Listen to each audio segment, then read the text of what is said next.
1장 3절과 4절의 말씀입니다.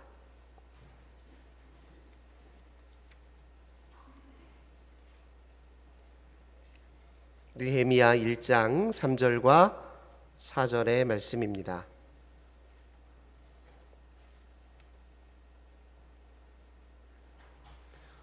느헤미야 1장 3절 4절 우리 한 목소리로 함께 봉독하겠습니다. 그들이 내게 이르되 사로잡힘을 면하고 남아 있는 자들이 그 지방 거기에서 큰 환난을 당하고 능욕을 받으며 예루살렘 성은 허물어지고 성문들은 불탔다 하는지라. 내가 이 말을 듣고 앉아서 울고 수일 동안 슬퍼하며 하늘의 하나님 앞에 금식하며 기도하여. 아멘.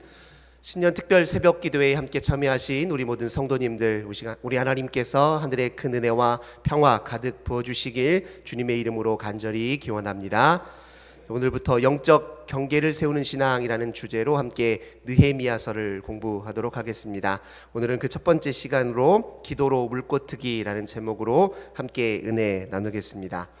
코로나 이후로 많은 교회들이 회복을 이제 소망합니다. 실제로 코로나 이전에 비해서 예배에 참여하는 인원도 절반에서 3분의 2까지 많게는요 그렇게 줄어든 것도 현실이고, 아직 코로나가 마무리되는 과정 중에 많은 성도들이 이 예배의 자리로 다시 돌아오지 못하는 것이 이제 현실이기도 합니다.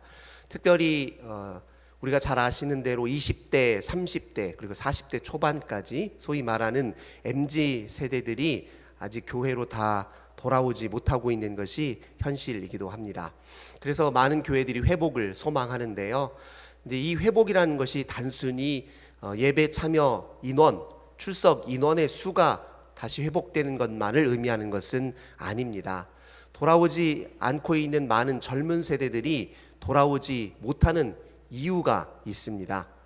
돌아올 이유가 없기 때문에 그렇습니다. 중어 반복인 것 같지만, 동어 반복인 것 같지만 사실이 그렇습니다. 돌아올 이유가 없기 때문에 빨리 돌아오지 않는 거예요. 근데 돌아오지 않는 이유, 돌아올 이유가 없는데 왜 그렇게 생각하느냐? 실제로 그리스도인과 그리스도인 아닌 세상에 속한 사람들과의 차이가 없다는 거예요. 교회나 이 세상이나 큰 차이가 없기 때문에 굳이 돌아올 이유도 없는 것이죠. 이제 그러니 우리가 진짜 바라는 회복은 어디에 방점을 두어야 되느냐? 우리가 그리스도인이 이 세상 사람들과 어떻게 다른지를 보여줌으로써, 교회가 어떻게 이 세상과 다른지를 선명하게 또 두드러지게 보여줌으로써 즉 다른 말로 하자면 그리스도인 다움과 교회의 다움을 회복해야 그게 진짜 회복이라는 사실을 우리가 다시 한번 마음에 새길 필요가 있습니다.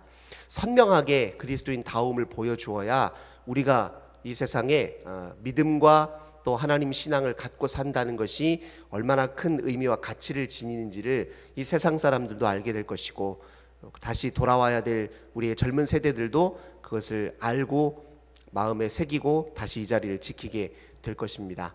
이제 그리스도인 다움을 드러낸다는 것은 어떻게 우리가 세상과 구별되어 살 것인가라고 보여줄 수 있는 것이죠. 우리가 이 세상에서 동떨어져 살 수는 없습니다. 우리가 살고 있는 삶의 자리는 그리스도인들이나 또 이 세상에 속한 사람들이나 똑같아요. 이제 같은 삶의 자리에 있지만 삶의 방식을 다르게 취함으로써 우리가 이 세상 사람들과 다르다는 걸 보여주어야 되죠. 그러니까 23년 많은 사람들이 경제가 어려울 것이라고 다들 전망하잖아요. 근데 이 경제적인 어려움이 그리스도인들만 피해가는 것은 아닙니다. 근데 다만 우리는 같은 어려움을 당하더라도 다르게 대응하고 다르게 또 반응하겠죠. 다른 삶의 방식으로 그 어려움을 극복해 나가겠죠. 이제 거기에서 차이가 있는 겁니다. 같은 삶의 자리이지만 다른 삶의 방식을 보여주는 것이죠. 같은 일을 당하더라도 다르게 대응함으로써 그리스도인들이 누구인지를 보여주는 것입니다. 그래서 우리는 고립되어서 이 세상에 고립되어 사는 존재가 아니라 끊임없이 소통하고 함께 더불어 살아가야 될 사람인데, 다만 우리 삶의 방식이 이렇다는 것을 보다 선명하게 보여줄 필요가 있습니다. 그래서 저는 오늘 이 시대 우리 교회들의 과제, 우리 그리스도인들의 과제가 영적 경계를 잘 세워가는 일이라고 생각합니다. 이건 무엇이냐면 구별되어 사는 삶을 다시 회복하자는 의미입니다. 이제 구별이라고 하는 것은 동떨어져 사는 것이 아니라 함께 살지만 다르게 산다는 걸 의미합니다. 회복과 영적 경계를 세우는 데 있어서 우리가 중요하게 참고해야 될 책이 바로 느헤미야서입니다. 느헤미야서의 과제는 무엇이냐면 바벨론 포로 생활을 끝내고 다시 고국으로 돌아온 유대인들이 다시 유대 공동체를 재건하는 과정에서 중요한 역할을 했던 인물이 느헤미야거든요. 그 느헤미야가 어떻게 자기 민족의 어려움을 극복하고 다시 그 공동체를 바로 세워갔는지 그것을 그려내고 있는 것이 느헤미야서입니다. 그때 느헤미야가 했던 가장 중요한 역할 중에 하나는 무엇이냐면 성벽을 재건하는 일이었습니다. 근데 이 성벽이라고 하는 것이 단순히 이방 민족으로부터 유대인들을 지키기 위한 보호막으로서의 의미만 가는 것이 아니라요, 어떻게 유대인들이 이방인들과는 다른지를 보여주기 위한, 어떻게 그들과 다른 삶의 방식을 살아가고 있고 어떻게 모든 역경을 이겨내고 있는지를 선명하게 신앙의 정체성을 재정립함으로써 보여준다는 상징적인 의미를 갖고 있습니다. 그래서 우리 이 시대에 우리도 역시 느헤미야가 성벽을 세웠듯이 그리스도인 다움을 다시 세상에 온전히 보여주기 위해서 신앙의 본질이 무엇이고 우리가 본래 누구인지 누구이어야 하는지에 대해서 선명하게 재정립하는 그런 과정으로서 이해해야 된다 해서 오늘 느헤미야서를 함께 공부하려고 합니다. 느헤미야서의 이제 배경이 되는 이제 시대는 주전 446년이었습니다. 이제 오늘 본문이 시작할 때 1절에 보니까 이렇게 이야기하죠. 하가랴의 아들 느헤미야의 말이라 아닥사스다 왕 제20년 기슬르월에, 이렇게 이야기가 시작되고 있는데요. 이 해가 바로 주전 446년입니다. 이제 바벨론이 페르시아에게 멸망한 해가 주전 539년이었습니다. 고레스 왕에 의해서 바벨론이 무너졌죠. 그리고 그 다음에 주전 538년에 고레스 칙령을 내리는데 그 내용인즉슨 뭐냐면 포로로 끌려왔던 그런 민족을 다시 본국으로 돌아갈 수 있도록 그렇게 정책을 바꿉니다. 그러니까 광범위한 지역을 다스리기 위해서 어떤 방식을 취하냐면 일부 자치권을 인정하는 방식으로 이제 정책을 전환한 거예요. 그래서 고레스 칙령은 포로로 끌려왔던 백성들이 다시 본국으로 돌아갈 수 있도록 해줬는데, 그때 이제 고레스 왕은 유대인들에게 무엇을 명했느냐면 너희들 돌아가서 본래 신앙도 되찾고 예루살렘 성도 다시 세워라. 대신에 우리 페르시아를 위해서, 당시 성경에는 이제 바사라고 기록되어 있는데요, 우리 바사를 위해서도 기도해다오, 이런 조건으로 이제 돌아가게 합니다. 그래서 1차 포로 귀환민들이 주전 538년에 돌아갑니다. 이제 그때에 이끌었던 지도자는 수룹바벨이에요. 그리고 한 80여 년쯤 세월이 흘러서 2차 포로 귀환민들이 다시 이제 대대적인 본국으로 돌아가는 그런 행렬을 이어갔는데, 그때의 지도자는 에스라, 제사장이자 학사 에스라가 다시 유대인들을 데리고 두 번째 포로 귀환을 이제 이끌어 갑니다. 그리고 오늘 이제 우리가 다루고 있는 이 느헤미야가 이제 3차 유대인들을 데리고 3차로 세 번째로 다시 본국으로 귀향하는 이야기가 그려질 텐데, 그때 이제 다시 본국에 대해서 돌아가려는 마음을 먹었던 이유가 오늘 이제 본문에 등장합니다. 그때가 이제 주전 446년이라고 했잖아요. 어느 날 유대에 갔던 자기 의형제가 그리고 몇몇 동료들이 유대의 소식을 안고 자기에게 와서 유대 상황을 설명하는데, 오늘 본문의 2절에 이렇게 설명합니다. 내 형제들 가운데 하나인 하나니가 두어 사람과 함께 유다에서 내게 이르렀기로 내가 그 사로잡힘을 면하고 남아있는 유다와 예루살렘 사람들의 형편을 물은즉 그들이 내게 이르되 사로잡힘을 면하고 남아있는 자들이 그 지방 거기에서 큰 환난을 당하고 능욕을 받으며 예루살렘 성은 허물어지고 성문들은 불탔다 하는지라. 그러니까 소식을 가만히 듣고 보니까 자기가 생각했던 것보다 훨씬 더 본국에 돌아가 있는, 고국에 돌아가 있는 유다 백성들의 삶이 너무 어렵다라는 소식을 들었습니다. 다시 보시면 큰 환난을 당했다 이렇게 표현하고 있죠. 이제 환난은 여러 가지 차원이 있었는데요. 그 지방에 함께 섞여 살고 있었던 이방 민족들의 괴롭힘을 당하기도 했고요. 그 다음에 여러 가지 이제 자연 재해를 입어서 특히 이제 가뭄과 관련되고 농사짓는 관련 문제이죠. 오늘날로 말하자면 이제 경제적인 시련도 있었고요. 그 다음에 능욕을 받았다. 이제 이런 표현도 있죠. 고국으로 돌아갔을 때 당시에 가나안 땅에는 그냥 텅 빈 땅이 아니었습니다. 유대인들이 포로로 끌려간 이후에 거기에서 터잡고 살았던 사람들이 있었어요. 그게 이방 민족이고 사마리아 사람이었습니다. 이제 그들이 돌아오고 나니까 다시 땅을 되찾기는 쉽지가 않았어요. 오랜 세월 동안 타국에서 포로민으로 살다가 고국으로 돌아왔잖아요. 근데 다시 자기 땅을 찾는 일이 이제 쉽지 않았던 것이죠. 또 터전을 빼앗긴 것을 다시 찾는데 오랜 시간이 걸렸습니다. 이제 뿐만 아니라 이제 그 속에서 이제 주인 노릇하는 다른 사람들 때문에 끊임없이 갈등이 있었던 것이죠. 그래서 그런 갈등 상황에서 오히려 유대인들이 능욕을 당하기도 했다는 것입니다. 예루살렘 성전이 불탄 채로 허물어진 채로 다시 회복되지 않은 상황이었습니다. 성물들이 불탔고 성벽이 허물어져 있었습니다. 그러니까 유대인들이 스스로를 보호할 수 있는 보호막 그런 장치들이 다 없었던 것입니다. 그래서 그런 상황을 듣고 이제 느헤미야가 어떻게 반응을 했느냐? 4절입니다. 내가 이 말을 듣고 앉아서 울고 수일 동안 슬퍼했다. 이제 본문이 그렇게 표현하고 있습니다. 느헤미야가 보인 반응은 이제 쉽게 말하면 어떤 표현이냐면 그러니까 너무 충격을 받고 슬퍼서 주저앉았다 이런 표현입니다. 이게 사실은 이제 가족, 혈연 가까운데 가족이 큰 시련을 당했을 때 느끼는 그런 감정과 동일한 것이죠. 그러니까 느헤미야는 자기 민족과 자기 자신을 동일시하고 있었기 때문에 민족의 아픔이 고스란히 자기 아픔처럼 이제 그렇게 느껴져서 여기서 나타나는 반응이 바로 앉아서 주저앉아서 울고 수일 동안 슬퍼하는 것으로 드러나 있습니다. 그러니까 민족의 아픔을 자기 아픔으로 받아들인 것, 이게 이제 느헤미야가 가지고 있는 영성인데요.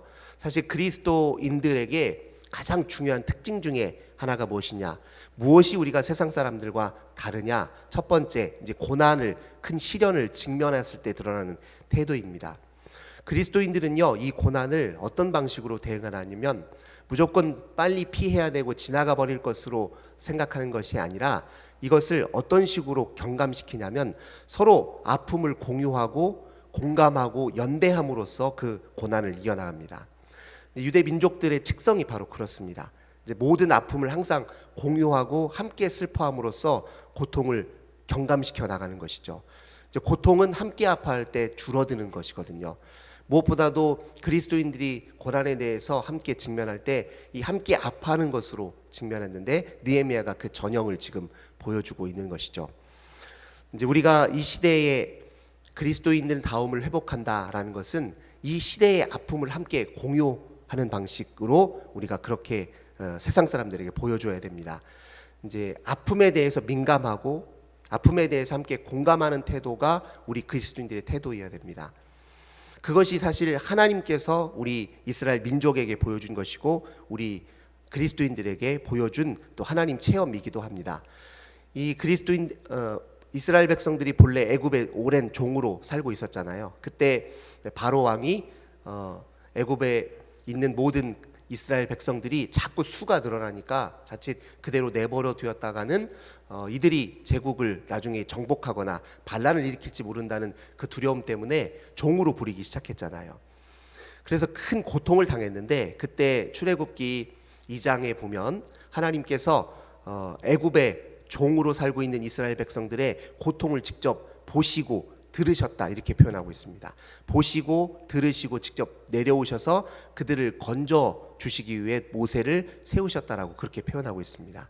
그러니까 이스라엘 백성들이 경험한 하나님은 어떤 분이었냐면 약자들의 고통, 노예들의 고통에 대해서 깊이 공감하시고 그 고통을 함께 아파하는 하나님으로 그렇게 경험했던 것이죠. 그래서 이스라엘 백성들이 그 하나님을 자기 하나님으로 고백하고 살았기 때문에 고통에 대해서 그렇게 민감합니다. 특별히 이 사회에 소외되고 아파하는 사람들, 약자들의 고통에 외면하지 않고 그들을 함께 아파하는 것이 이스라엘 민족들의 특징이었습니다. 그래서 율법에 보면은 자주 등장하는 표현들 중에 하나가 무엇이냐면 너희가 본래 종되었던 사람이고 나그네 되었던 사람 아느냐. 그래서 나그네에 대해서 종에 대해서 함부로 대하지 않고 그들을 영접하고 환대하는 것이 율법의 중요한 정신 중에 하나였습니다. 이 시대 그리스도인들이 그리스도인 다움을 회복하기 위해서 보여줄 것은 무엇이냐면 우리는 어디를 향해서 늘 관심을 기울이고 있고 우리가 이 세상을 살 때 특별히 어떤 태도로 살고 있는지를 보여줘야 되는데요. 그것이 바로 이 시대의 아픔을 끌어안고 함께 아파하는 일이라는 것이죠. 느헤미야는 자기 민족의 아픔을 끌어안고 근데 그 아픔으로만 이제 머물러 있지 않고 그 다음 4절 말씀 보니까 그는 하늘의 하나님 앞에 금식하며 기도했다 그렇게 표현하고 있습니다. 이것은 그리스도인들의 고난을 직면했을 때 당연히 드러내는 태도이죠. 그 고난을 함께 아파하시는 하나님께 자기 아픔을 내어놓되 그 하나님 앞에 도움을 청하는 것이 바로 이제 고난당한 그리스도인들의 바른 대응 방식이었죠. 근데 이 기도라고 하는 것은 첫 번째 어떤 특징이 있냐면요.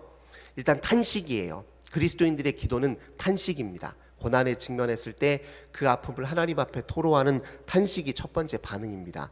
슬퍼하면서 하나님 앞에 기도했거든요. 슬픔을 토로하는 깊은 과정을 통해서 그는 하나님과 지금 깊이 만나고 있습니다.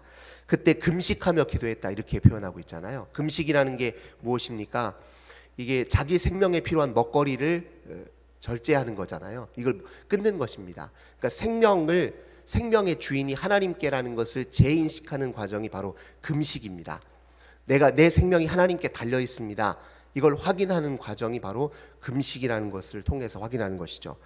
그렇게 생명의 주인 되신 주님께 기도할 때 그 기도를 받으시는 하나님이 어떤 분이신지에 대한 또 재인식이 등장합니다. 그게 5절입니다. 함께 보시겠습니다. 이르되 하늘의 하나님 여호와 크고 두려우신 하나님이여 주를 사랑하고 주의 계명을 지키는 자에게 언약을 지키시며 긍휼을 베푸시는 주여 간구하나이다. 이가 기도할 때 사실은 내가 기도하는 이 하나님이 어떤 분이신지에 대한 고백이 함께 담겨져 있는 것이죠. 지금 느헤미야가 인식하고 있는 하나님은 어떤 분이냐? 첫 번째 언약을 지키시는 분이라는 거예요. 즉 하나님은 자기 백성으로 삼은 백성을 향해서 끝까지 포기하지 않으시고 지키시고 인도하시고 함께 하신다는 분임을 그렇게 약속하심을 지키시는 분임을 이제 굳게 믿었다고 지금 표현하고 있습니다. 두 번째 하나님은 긍휼을 베푸시는 분이다 이렇게 표현하고 있죠. 하나님은 약자들의 아픔 또 종되었던 사람 나그네 되었던 사람 이 사회에서 소외된 모든 사람들을 향해서 근본적으로 긍휼의 마음으로 자비의 마음으로 대하는 분이라는 것을 명확하게 인식하고 지금 기도하고 있는 것을 우리가 확인할 수 있습니다. 기도한다는 것은 하나님이 우리를 어찌 대하시는 분이라는 것을 재인식하는 과정입니다. 우리가 기도를 시작할 때 가장 먼저 하는 것이 하나님의 이름을 부르는 것이거든요. 그때 아버지라고 부르기도 하지요. 아버지는 친밀함의 표현입니다. 이게 우리에게 당연한 것처럼 느껴지지만요. 처음 예수님께서 유대인들 앞에서 하나님 아버지, 아빠라고 부를 때 사실 그 표현은 굉장히 충격적인 표현이었습니다. 왜냐하면 유대인들은 하나님의 이름을 거론하는 걸 극히 꺼려했어요. 하나님은 거룩하신 분이고 감히 우리가 함부로 대할 수 없는 분인데 어떻게 그분의 이름을 부를 수 있어 해서 사실 여호와라고 표기만 하고 부를 때는 아도나이라고 하는데 이게 주님이란 뜻이에요. 표기는 문자로 쓸 때는 여호와 하나님이라고 표기하지만 부를 때는 감히 그 이름을 입에 담을 수 없어서 아도나이라고 불렀습니다. 그런데 예수님은 기도할 때 아빠라고 불렀어요. 이건 굉장히 깊은 친밀감의 표현이거든요. 하나님은 우리 가까이 곁에서 우리의 심정과 어려움을 직접 보실 뿐만 아니라 매우 가까이에서 그 마음을 어루만져 주시고 함께 그 아픔을 고통하시며 우리를 건져주신 분이라는 아주 친밀한 표현을 그때 썼습니다. 우리가 그냥 무심코 불렀던 아빠, 아버지 이렇게 부르는 그 표현 속에는 사실 하나님에 대한 깊은 인식이 담겨져 있는 겁니다. 깊은 경험이 담겨져 있는 것이죠. 그렇게 부르며 시작하는데 그것은 그 하나님이 어떤 하나님이라는 것인 내가 믿고 받아들이는 과정을 의미합니다. 우리가 주님 앞에 그렇게 기도로 우리의 심정을 아뢰이고 주 앞에 나아갈 때 감당할 수 없는 모든 고통과 시련을 우리가 극복할 수 있는 길이 새롭게 열리는 것입니다. 제가 그것은 물꼬를 트는 것으로 그렇게 표현한 이유가 있습니다.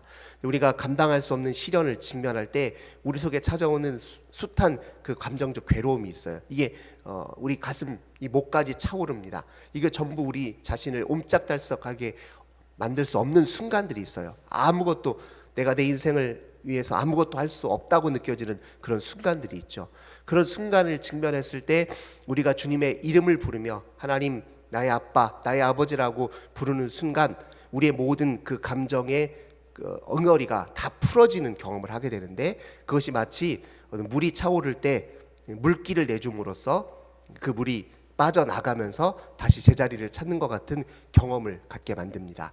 우리가 감당할 수 없는 시련 앞에서 옴짝달싹할 수 없을 때, 그때 우리와 함께 아파하시는 하나님의 이름을 부르면 우리는 그런 감정적인 해탈과 해방을 경험할 수 있다는 것입니다.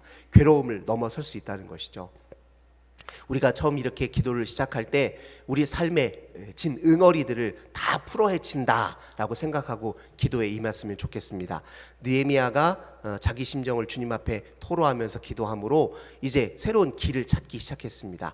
그저 슬픔에 무너져 있는 것이 아니라 옴짝달싹할 수 없는 대로 주저앉아 있는 것이 아니라 그는 기도를 통해서 새로운 꿈을 꾸고 계획을 세우기 시작합니다.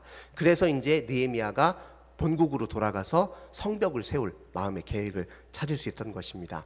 근데 기도할 때 그냥 그저 토로하는 것으로만 그친 것은 아닙니다. 그 다음 말씀을 한번 보시겠습니다. 6절 7절입니다. 이제 종이 주의 종들인 이스라엘 자손을 위하여 주야로 기도하오며 우리 이스라엘 자손이 주께 범죄한 자들을 자복하오니 주는 귀를 기울이시며 눈을 여시사 종의 기도를 들으시옵소서. 중요한 것은 탄식으로만 그친 것이 아니라 느헤미야는 기도할 때 회개의 기도를 함께 했다는 거예요. 그동안에 하나님 우리 민족들의 삶의 방식을 다시 한번 되돌아봤습니다. 사실 우리가 주님 앞에 얼마나 연약한 존재이고 주님이 우리에게 기대하시고 명하시는 그 말씀과 뜻에 우리가 얼마나 거슬러 살았는지 다시 한번 자기 삶을 성찰하면서 회개하는 기도를 이제 같이 했다는 것이죠. 탄식으로 시작해서 그 다음 단계로는 회개로 이어졌다는 것입니다. 우리가 이렇게 연초에 함께 기도를 시작할 때요, 첫 번째로는 우리의 모든 응어리 옴짝달싹하게 만들고 있는 옴짝달싹하지 못하게 만드는 여러 요소들을 주님께 토로함으로써 그 모든 것을 풀어헤치고 해방되는 것으로 그칠 것이 아니라 그 다음 단계로 우리 인생에 대해서 근본적으로 성찰하는 기도로 나아가야 됩니다. 우리가 주님 앞에 어찌 살아왔는지, 나는 이 세상 사람들과 섞여 산다는 이유로 우리가 하나님을 외면하고 또 주님 말씀에 얼마나 거슬려 살았는지를 근본적으로 한번 되돌아보는 회개의 기도가 같이 이루어져야 됩니다. 그때 주님께서 우리에게 인생의 새로운 길을 열어주시고 우리가 다시 회복해야 될 삶을 회복할 수 있도록 도와주시는 것입니다. 오늘 이렇게 신년 특별 새벽 기도회를 시작하셨는데요, 우리 성도님들, 첫 번째, 우리의 모든 감정을 주님께 토로하고 고통과 우리를 옴짝달싹 못하게 만드는 그 모든 문제들을 다 토로하십시오. 그러나 그것으로 그칠 것이 아니라 우리의 삶을 다시 주님이 기뻐하시는 모습으로 회복하기 위해서 회개에 이르는 기도를 같이 겸하여 드리십시다. 그렇게 기도할 때 오늘 우리 이 시대가 회복해야 될 그리스도인 다움, 우리 교회다움을 회복하기 위해서 하나님이 구체적으로 무엇을 시작해야 되는지, 어찌 우리를 주님께서 인도하실지 더 선명하고 분명하게 깨닫게 될 것입니다. 이 놀라운 은혜를 누리시는 저와 우리 모든 성도님들 되시길 주님의 이름으로 간절히 기원합니다. 참 좋으신 주님 감사드립니다. 저희들 주님께서 기도하라 명하셔서 오늘부터 기도를 시작하려고 합니다. 새 마음으로 주님 앞에 섭니다. 우리가 이 시대의 모든 그리스도인들에게 주어진 시대적 소명인 그리스도인 다움을 회복하고 교회 다움을 회복하기 위해서 저희들 먼저 주님 앞에 기도합니다. 저희들 그동안 어떻게 생활했는지, 이 교회가 세상 앞에 어찌 섰는지, 저희들이 주님의 뜻 앞에 어떻게 살아왔는지를 되돌아보며 기도를 시작합니다. 그동안 혹시 우리가 이 시대의 아픔, 이 시대의 고통을 외면하고 살지는 않았는지, 그저 우리 자신의 삶의 안위만 생각하고 산 것은 아닌지 되돌아봅니다. 그리스도인들 다움은 세상의 고통을 외면하지 않고 함께 아파하는 데 있고, 그 고통을 우리 주님께 토로하며 새로운 길을 모색하는 데 있으며 주님 앞에 회개하는 데 있음을 다시 한번 말씀을 통해 일깨워 주셔서 감사드립니다. 우리가 시작하는 이 기도가 하나님 오늘 느헤미야의 기도가 되게 하시고 느헤미야처럼 우리가 기도함으로 우리에게 주어진 길을 다시 주님과 함께 걸을 수 있도록 은혜 내려 주시옵소서. 주 예수님의 이름으로 간절히 기도하옵나이다. 아멘.